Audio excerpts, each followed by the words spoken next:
लेकिन अगर आपका शरीर साथ नहीं देता है ना, तो ये खुद देवालय है, ये खुद मंदिर है, उसे कष्ट नहीं देना है, क्योंकि यही माध्यम है इनसे मिलने का, है ना।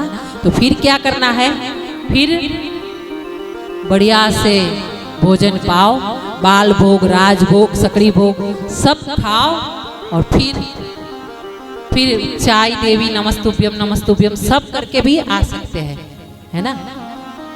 तो वो कर सकते हैं। जितना आपका मन का भाव शुद्ध रहेगा, जितना नियम से होगा, उतना फल अधिक मिलेगा। और उसमें सबसे श्रेष्ठ है मन का भाव। आप चाहे भूखे ना रहो, चाहे उपवास ना करो, क्योंकि कृष्ण ने कहीं भी अपने भागवत में नहीं कहा कि 11 करो, वो करो ना करो। उनके भक्तों ने ये करा है, उनके भक्तों ने ये माध्यम बनाया है उनको मिलने का। भगवान ने कभी भी नहीं कहा मुझे एक दिया जलाओ।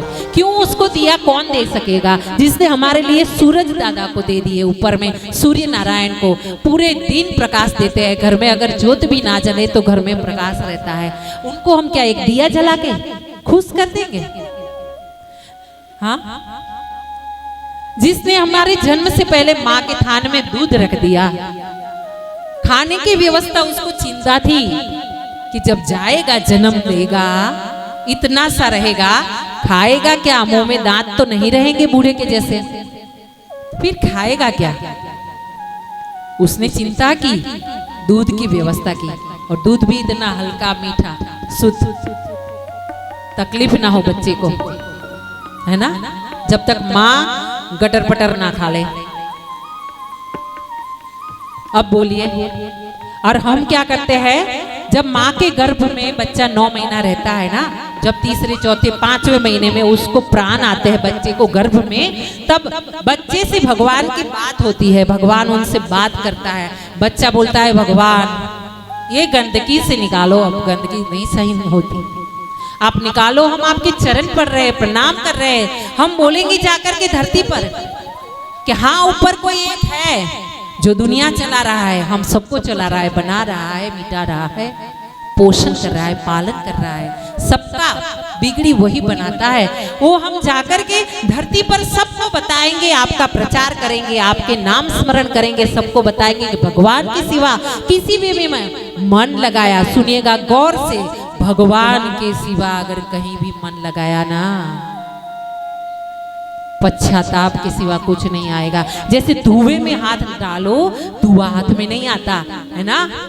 जैसे रेत से मुट्ठी भरो, रेत सरकती जाती है, ऐसे ही ये संसारिक जीवन है।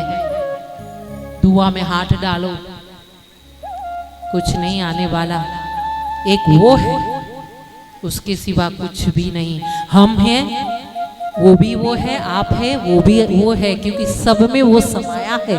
कण कण में ये जो सब चल रहा है, ये सब पड़ा है, सब में भगवान है, वरना ये संभव नहीं, ये स्थिति हो नहीं सकती। खुद भगवान ने यही बताया है कि मैं सब जगह हूं और मेरे से ही सब है, मेरे सिवा कहीं भी कुछ नहीं है। तो